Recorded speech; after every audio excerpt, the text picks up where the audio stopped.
Today on This Week Health. If we want to move into a digital era, what does the technology look like? What does that technical foundation that you're going to build upon look like? Do you have an understanding of how cloud technology should really work? Do you have an understanding of how the API and the open source world looks like? And just having that understanding doesn't mean it's just take it and drop it into healthcare, because there's different sensitivities in this industry.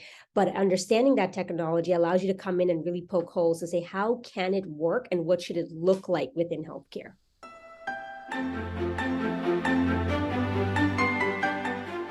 Thanks for joining us on This Week Health Keynote. My name is Bill Russell. I'm a former CIO for a 16-hospital system and creator of This Week Health, a channel dedicated to keeping health IT staff current and engaged. Special thanks to our keynote show sponsors, Sirius Healthcare, VMware, Transcarent, Press Ganey, Sempris, and Veritas for choosing to invest in our mission to develop the next generation of health leaders. All right, today we're joined by Kathy Azeez-Narain, Chief Digital Officer for Hoag Hospital. Kathy, welcome to the show. Thanks for having me. How are you doing today? Good. Looking forward to the conversation. One of the things my listeners require me to do now, they keep pushing me, is to ask the question to tell us about your hospital or your health system, because I know all about Hoag, but sometimes the listeners don't. So share a little bit about Hoag and what you guys do. Of course. Hoag is a healthcare institution. We have 2 hospitals and about 20 plus urgent care clinic settings in the Orange County market. And so we are nationally ranked. So as much as we're focused in the OC region, we are part of the top 100 in the country, and definitely I think number 1 in all of OC from a health practice for the community.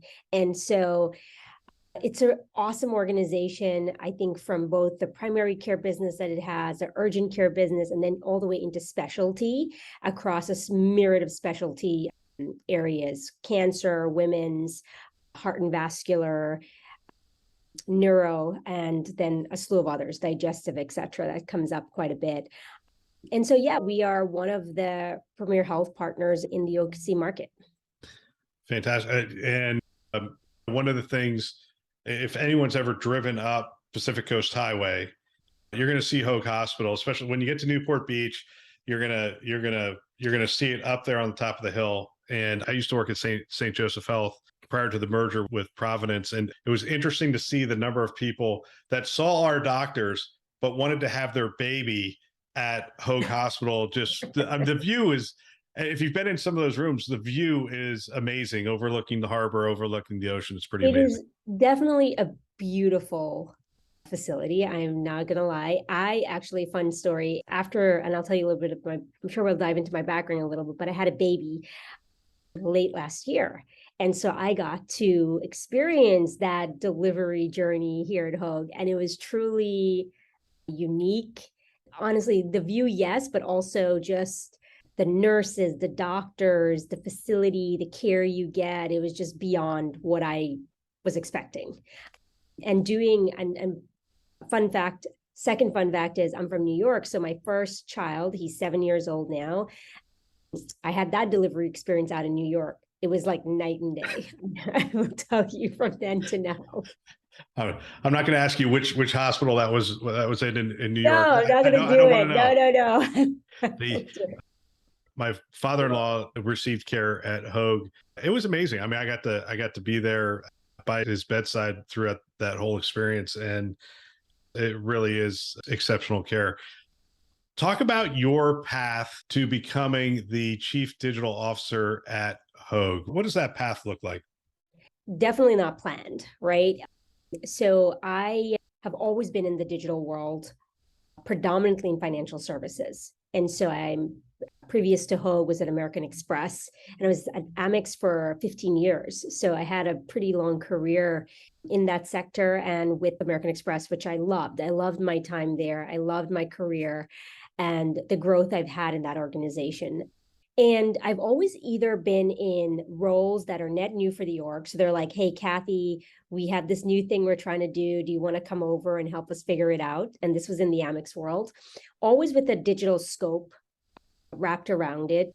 I've had some time in digital marketing. I've had some time in big data. I've had time building new product. I've had time building design teams within American Express, all the way to building actual products that people are using today as they think about the brand of American Express. And so when I got the call from Hoag, it wasn't that it was the first time healthcare had reached out, but it was the first time that I was like, oh, this is an interesting one because of the size of Hoag. And what I would say that was appealing about that, I think digital transformation as a whole for any industry, it's hard. And the more legacy and the larger it is, you do need to figure out what are the real problems that industry has before you just jump into it and say, oh, I know what to do digitally. It's not a one size fits all. What I did at AMEX wasn't exactly transferable in one-to-one into healthcare. And so I would say getting to this point, the chief digital officer, chief product officer, well within the skill sets that I was building in AMEX. As it relates to healthcare, I think what's interesting and how to get here is healthcare does need a lot, to me, and can use a lot of outside of industry help when we think about those topics: innovation, digital experience, technology, right? And the reason is some of those industries went through what healthcare is going through to some extent right now, quite a little bit before now.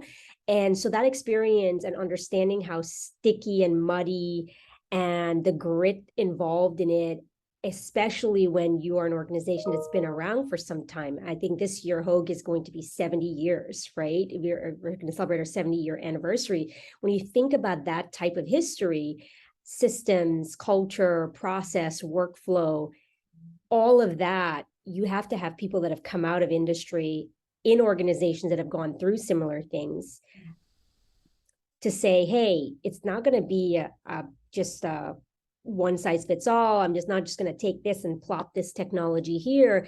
There's a little bit of grit and sticking through what change is going to look like for the industry. So I would say it wasn't a plan. It was more of that skill set being really applicable to healthcare now, and me being really excited about the challenges that needed to be solved in healthcare to say, hey, I want to bring that experience from AMEX into this industry. Well, what does that look like? I mean, you've been in healthcare for a little while now. So what is the experience from AMEX? How does that translate? Does it translate one-to-one in terms of building out an experience, or are there just aspects that you bring in and it's just a whole different problem set that you're applying the same tools to? I think it's a mixture of things. One, it's understanding, hey, if we want to move into a digital era, what does the technology look like, right? What does that technical foundation that you're going to build upon look like? So part of the role is really, hey, do you have an understanding of how cloud technology should really work? Do you have an understanding of how the API and the open source world looks like? And just having that understanding doesn't mean it's just take it and drop it into healthcare, because there's different sensitivities in this industry.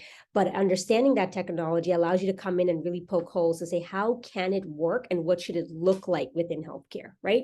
So you're not starting from ground zero. You're like, I've never worked with cloud before, right? You have some of that experience and knowledge. So there's some of that that's definitely translatable and bringing that from my Amex days. There is the way and thinking behind what and how to do transformation when you think about digital and experience, right? So I would say some tenets would be customer centricity.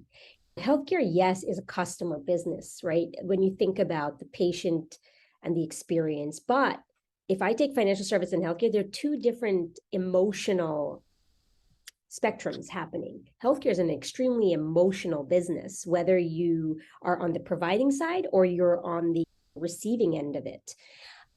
And if we're going to be honest about it, no one's like, when we put a new benefit on a Platinum American Express card or a Centurion card, everybody's excited about that. But if you tell someone, hey, you're coming to the hospital for X and Y procedure, if we're going to be honest, like no one's like jumping up and down fully about that, right? Right. And so there's a whole different emotional edge that we have to take into account when I think about healthcare. The reason I bring that up is because customer centricity, and how we've done it at American Express, right? Every time we made product decisions, every time we were building, every time we were thinking about improving the journey for someone, we thought about how the customer was central to that, right?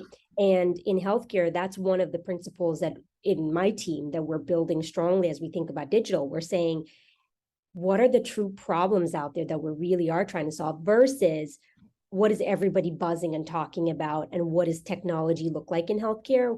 We're more so on what does the experience need to be? What are the problems we have to solve? What does it mean for the patient, the consumer, the customer, who I think of in 3 different lenses? And then what do we build? Not necessarily just bringing the tech in. And so I think that customer centricity is really important.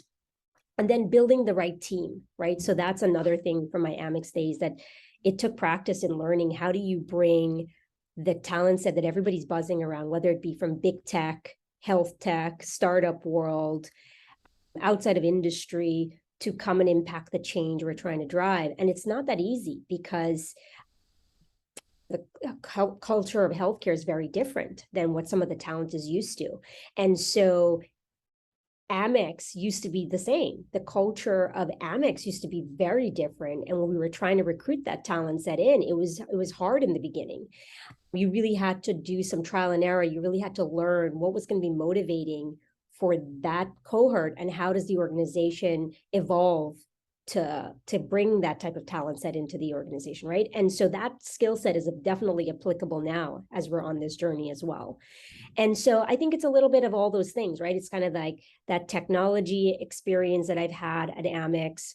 It's some of the principles of how we were building product. Now that I've learned it there, not having to relearn it as we're trying to do it here.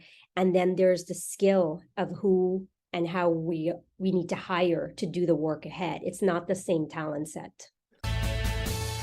We'll get back to our show in just a moment. I wanted to take this opportunity to share with you our next webinars on October 13th. We have delivering better patient experiences with modern digital infrastructure. During this conversation, we're going to discuss multi-cloud, how to modernize health IT, and a blueprint for creating an agile digital infrastructure without impacting the quality of care. If all those things sound really complicated, we're going to make them less complicated for you on this webinar. This webinar has 5 campaign episodes. You can view them before the webinar to learn more. You can find these episodes as they release and register for the webinar at thisweekhealth.com. Click on the upcoming webinar section in the top right-hand corner, and I look forward to seeing you there. All right, so let me ask you this. Let's delve into, I think I want to delve into the problems that you've decided to solve and how you unearthed those problems. What was the process for unearthing those problems? At some point, I do want to talk about the technology set that you had at AMEX and the technology set that you have here, and what that looks like to solve problems in healthcare, either the complexity or the new technologies that we're bringing in to address these things. Let's start there. That's a big discussion in and of itself. So how did you determine the problems that you were going to solve at Hoag for the Orange County community? Yeah, so step A was just let's listen, right? No talking, no bringing my own opinions in, with a couple meetings. Listening to whom? To the OC community. So we spent, well, I did 2 parts, right? I listened internally. I was new to healthcare and the journey's only been 2 years now, right? So one, when I joined, I was feeling blank slate as it relates to what does healthcare look like on the ground? Forget OC, forget anything. What does it look like other than what I've experienced as a person consuming it on a daily basis, right? So first was listen internally, my peer set, understand what they thought the problems were. Then listening to the provider world, because to me, I see them as also a persona and an audience that's highly important as we solution and think about what we need to do forward, right? And so what were their thoughts about the problem space and what were they spending all their hours on? And then we spent a lot of time with the external world. We spent time with people who have used Hoag. I've been at Hoag, I've used Hoag, I've come to your organization for X, Y, or Z reasons. We spend time with people who've never used the brand. And we spend time with people who've heard of the brand, kind of know, but never really had a serious issue yet to kind of move into any health relationship to that extent, right?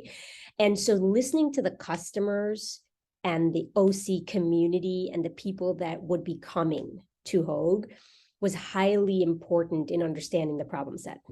And so we spent time not just listening, it's like, tell me all your problems, but we said, tell me the problems. And then we brought back ideas and solutions to those same groups and said, what you said, is this kind of what you meant if we were to do X, Y, or Z? And the reason that's different is because many times people say, yeah, we did research. We talked to a bunch of people. Well, what we've learned, and this I definitely learned deeply at AMEX, was what people say is not necessarily what you now imagined they meant. And it's always important that you hear what they said, yes, but you bring back what you're thinking solves the problem to them. And so uncovering those problems was a ongoing, and it still is, by the way. We run research on a weekly cadence with my team. We're bringing in patients that are using the product, not using the product, and just talking to them constantly to say, are we getting this right? Is this still an issue? What are the real issues? And to be honest, these are not small issues that people bring up. The things that they're struggling with are big themes that you kind of have to get underneath. And so spending a lot of time listening and keeping that continuous loop of feedback, even as we're starting to solution things, is really important to the process and finding the problems. Let's go down one more level and say, what specific problem, let's take one of the problems that they identified, and then we're going to walk it through from problem to ideation to solution. Yeah, one problem is healthcare feels transactional. Let's call it that, right? So this was one, might not be surprising for everyone, right? If you think about it, you're like, oh yeah, I have to do an x-ray. I do an x-ray. I have to get my annual visit. I'll do my annual visit. I have an issue. I need to see the gastro doctor. I'm going to see the gastro doctor. And then you have the visit. Maybe there's hopefully nothing serious comes out of it. There's a little bit of a plan. Maybe you got to get some medication for this thing. Maybe you got to start changing your diet on that thing, and you kind of go off. And that's what we heard in a slew of stories, right? So let's take women's as an example to go even deeper on it. One of the things transactional came up. You talked about birth. You hear a lot of people say, hey, I have my doctor here, but I still want to deliver at Hoag. How do I do that? Moms tell us all the time. We spend a lot of time with the moms. We say, and they tell us, I love delivering at Hoag. It was such a great experience. But then I left. And it was very transactional. It was that moment of birth, and that was it. And you sit and wonder, like, well, women go off, and there's so many things that are happening after that birth. How are we helping you on that journey, engaging with you, not becoming this kind of like sick care only model, or this model when you actually only need a hospital setting or a clinic setting that you're showing up or talking to us, not even showing up, just talking to us. And so this transactional concept, we took that, we said, okay, well, if healthcare is very transactional, what are the moments where it would benefit for it not to be transactional, not benefit the organization, but benefit the human that's interacting, right? Because these people were saying, like, I love the experience, but it was so transactional. I could have used more help after that instance, that interaction happened. And so what we're really thinking about is, how do we win a relationship between the visit, between the transaction? How are we supporting that patient, that customer, not only when they showed up to us, but in the moments where they didn't even expect us to show up, right?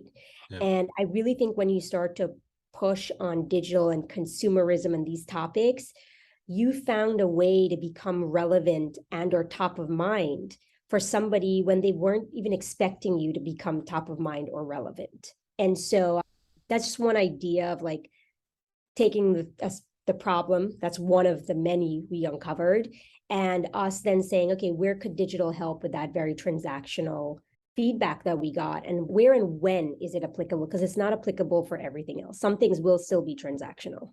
Yep. Well, let's take that word digital down a bit as well, because we're going to apply digital to the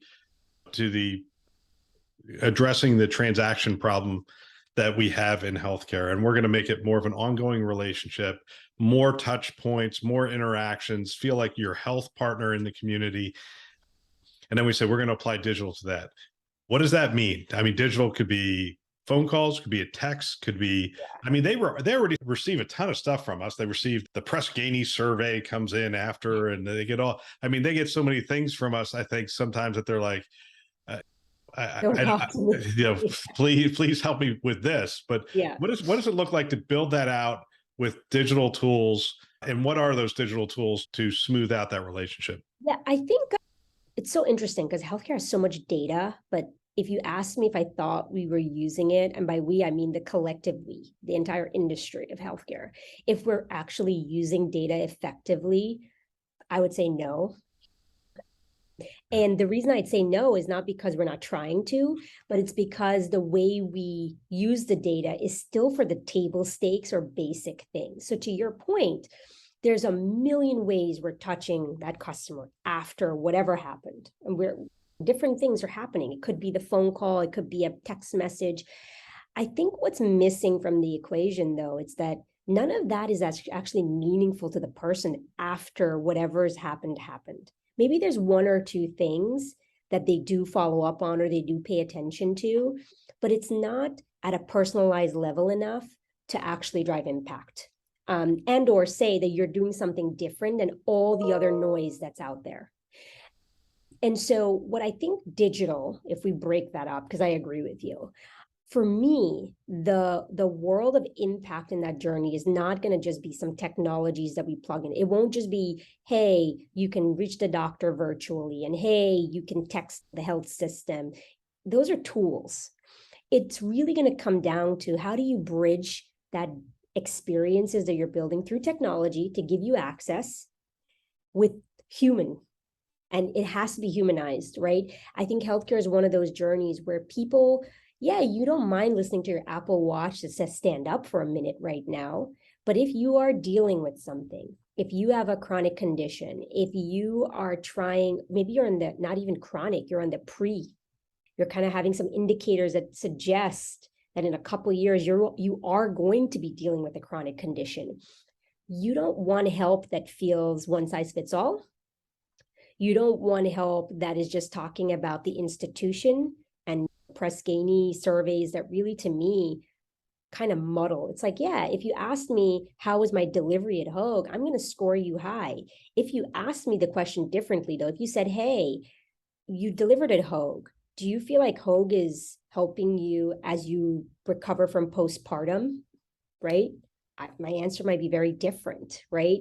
It's that leveraging the digital journeys that we can build. Forget it less so tech, but where the tech is just plugged into different journeys in my mind or different parts of the experience you're going to have. When is it applicable? When to turn it on?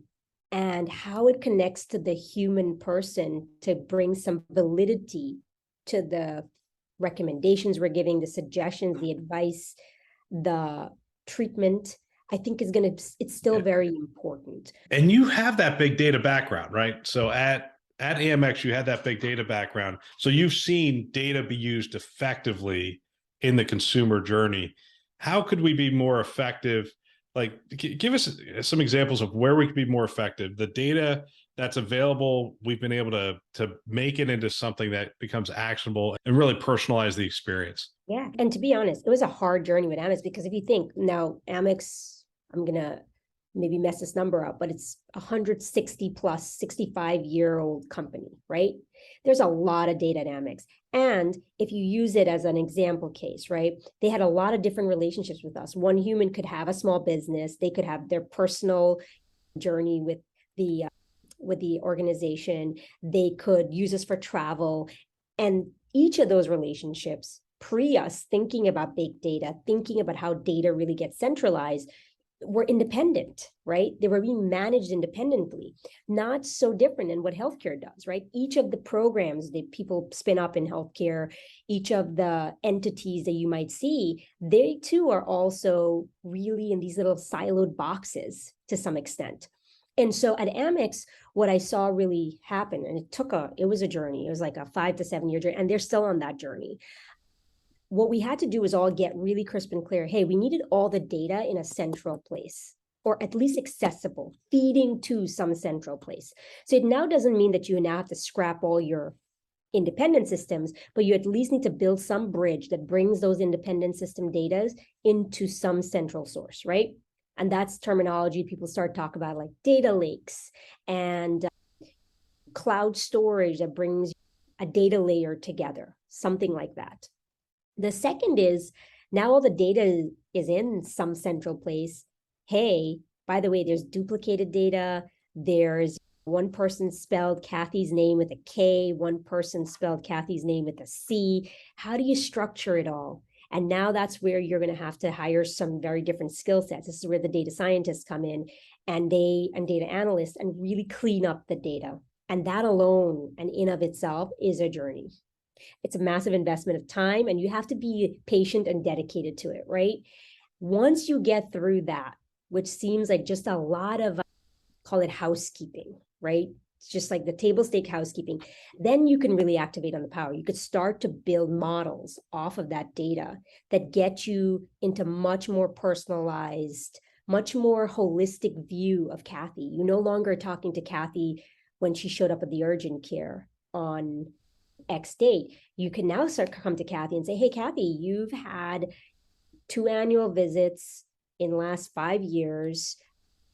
You've visited the urgent care for X or Z reasons. By the way, how's that knee doing, that injury? Here's a few things you should get checked out in future. You start to talk to me not in terms of the service you provided, but you start to talk to me in terms of what persona or portfolio you've built up on me. Yep. Where Amex is right now, and what became even more powerful, now you start to pair that with external data, right?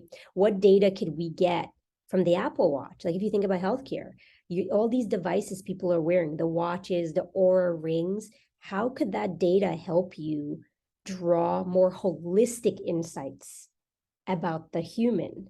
And not to say credit card and healthcare are the same, they're not, but in credit card, that's what they're doing. They're saying, we have all this data about you transactionally that you've done with us. That's our data. What are other things that Kathy's into externally that we can pull from to really now speak to her beyond the Amex relationship only? And so I see that to be where healthcare will need to go if you are going to really impact a more personal, engaging conversation with people beyond what they're thinking of you for, right? Beyond what they might already say, hey, yeah, my stomach hurts, I'm going to the doctor. Right. Yeah, it's personalizing that experience.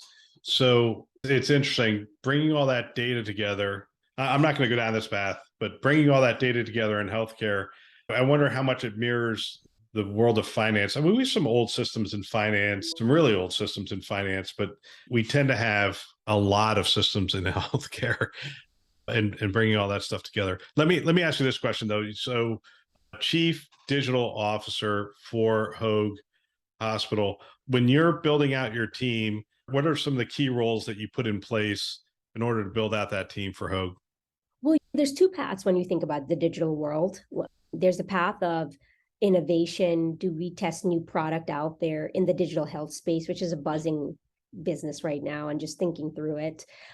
And then there's a path of digitization. There's a lot already in the system that you can say, hey, we can digitize some of this because it makes sense. It might drive efficiency. It might drive better patient experience, right?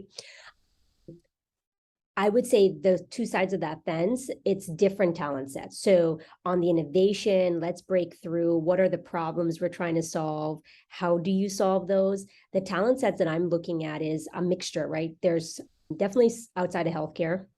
And I'll come back to it. I'll tell you my reasoning for that. Paired with some inside of healthcare, right? So what I need talent sets that have built product. So it'll be, product thinkers, engineering backgrounds. A lot of my product thinkers, I like to hire with actually any kind of computer science or human interaction type degree backgrounds, right? And so The reason for that is because product really needs to represent the customer constantly as they're thinking about solution. So in my team, I have product thinkers with some of that very STEM backgrounds. You have creatives, because I need people that can really think about experience. I really think in healthcare, one of the big differentiators for organizations will be the experience, because the tech that everybody's talking about is kind of the same. So whoever's going to figure out that full experience line and how to really make it easy, seamless, and frictionless for the person using it, they're going to be the ones that really step up in the mix of saying, oh, no, I'm not leaving there, because what I'm getting is actually feels very differentiated in that way.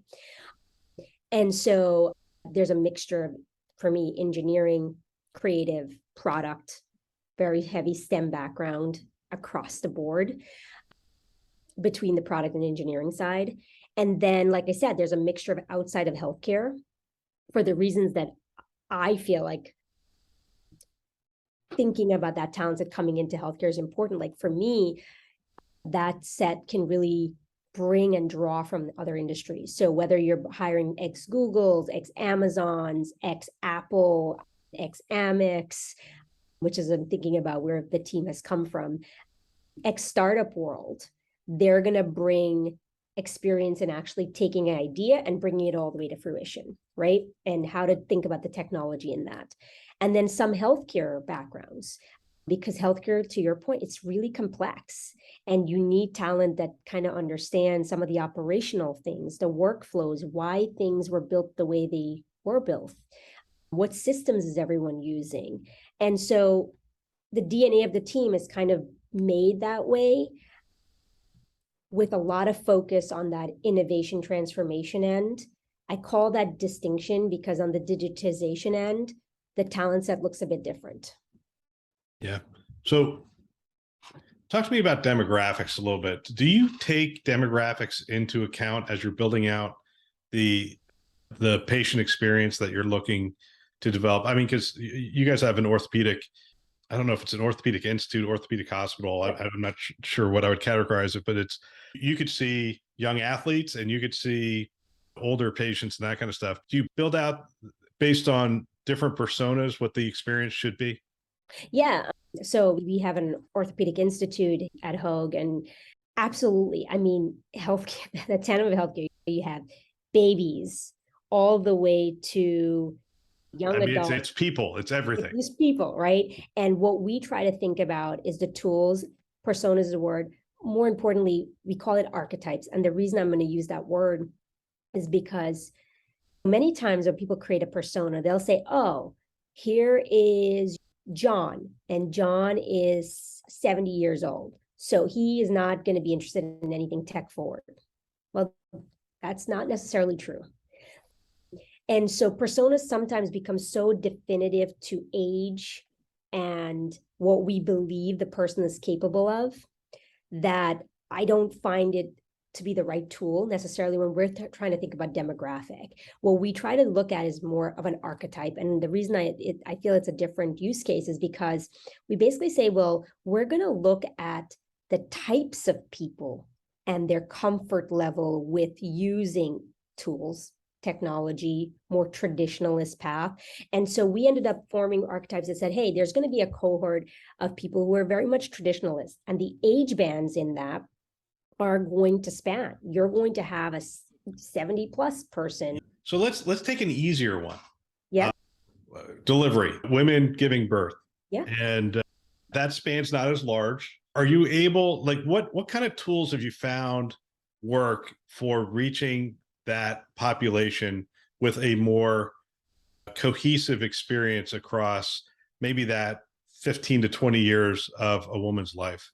Yeah, I mean, there's a ton there, right? And we actually underestimate that market and how invested women could be. But the reality is there's so much on their plate. So the way we think about that group is, how do we take the burden of work off of mom, right? So like you're saying, we know they're busy. We know the mind share is going on to different things, especially as you're becoming a mother. There's different worries and there's different demands on your time, especially after you deliver. Like even as I was trying to like figure out my new norm, you're like, oh my God, this is messy. And so we are constantly thinking about that demographic in terms of how do we make the burden less for them? If we're going to put a product out for that cohort, it has to come with less work for mom, and that we're actually helping them regain time for themselves, regain time to do the invisible to-do list that every woman talks about in that cohort. So we're not only thinking about it as, oh, there's this female that's giving birth and it's just about pregnancy. We're trying to think about that full continuum of care. And we're also being cognizant that some parts of that journey is extremely saturated in the market. So why even bother them with more noise? So for instance, pregnancy, as they're going through pregnancy, we're here. We have a ton of programs to educate mom on that journey. They have a relationship with us, with their physicians and their OBGYNs that they love. They know they're delivering here. But when it comes to progress in the birth, and there's a slew of apps on the market today. Is that the right place for Hoag or me and the team to spend the energy? There's moments, but there's other areas that are completely underserved for them that we want to make sure that we're not forgetting are just as important as that pregnancy stage. And so I would take that cohort and I would really look at the full continuum of care line, right? Starting, if we were to really hone in on that segment, right? Starting from I'm pregnant all the way to after pregnancy and what life and milestones look like. And then we'll plot, where do we feel like we're not adding more noise or burden of work on mom, that we can really come in and solve a problem for them. And that's how we've been looking at the mapping as we think about the demographic, a segment, and how to go forward with an idea. Is there a specific technology that you are looking at either now or in the next couple of years that you're excited about, that you think, yeah, that could have a significant impact on building out the experience? I mean, I'm always super interested in how AI is going to play in all of it, right? I think as it relates to tools like telemedicine, to me, those are already table stakes, and it's not, while we still have a road to go in making sure we know when it's applicable and giving people the most frictionless journey as they're trying to use these tools, and not just everybody vying and plugging away at the same message. For me, as I think about all the products we're bringing out, so speaking of women, we launched a product in August called Nona, and it's centered around mom's postpartum phase. And it was really on that theme of transaction. You've delivered, but then what? We know you're at home. You need a support system. How do we give you a support system to take home with you? So we brought a product out that gives you a 24/7 access to these care guides, and they're basically backgrounds are lactation, previous RNs, previous labor and delivery nurses, might have pediatrics background, etc. And you have 24/7 access to ask them questions as you're on that next 3 to 6 months of, I have a baby now at home, I'm recovering from birth, etc. And so when I think about a product like that, I'm curious at where AI could actually even help further, right? There's a lot of self-serve questions that come up. And sometimes moms just need the quick answer. And if I'm really being, holding myself accountable to that theme I said of, are we able to help mom not give them burden of work, right? Not have to have them think of the question first. How do I get proactive in that, getting to the point of like, hey, I know this could be on Kathy's mind. Why don't I serve it up? I think AI is going to be interesting. And obviously that's a very simple use case. There's so many advanced use cases that I'm interested, when paired with the right human expertise, how it's going to work. Yeah, we're still working on the simple use cases. As you said earlier, we have so much data. AI is interesting because if we can get the data right, because you have to do that first, and we're able to gain insights from that data, now all sorts of things are possible. A little text message here, little outreach there and whatnot. But it really does start with knowing the person on the other end of the line and reaching them where they're at, right? Exactly. Understanding how they want to be reached and reaching them in that place. Kathy, I want to thank you for your time. It was great getting to know you. It was great catching up with you. And I look forward to seeing you in person at some point in the future. Absolutely. Thank you so much, Bill. It was a great conversation. I appreciate you having me here today. What a great discussion.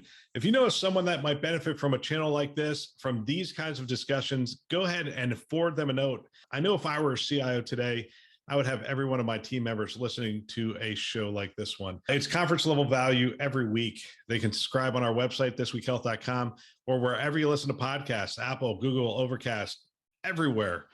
Go ahead, subscribe today. Send a note to someone and have them subscribe as well. We want to thank our keynote sponsors who are investing in our mission to develop the next generation of health leaders. Those are Sirius Healthcare, VMware, Transcarent, Press Ganey, Sempris, and Veritas. Thanks for listening. That's all for now.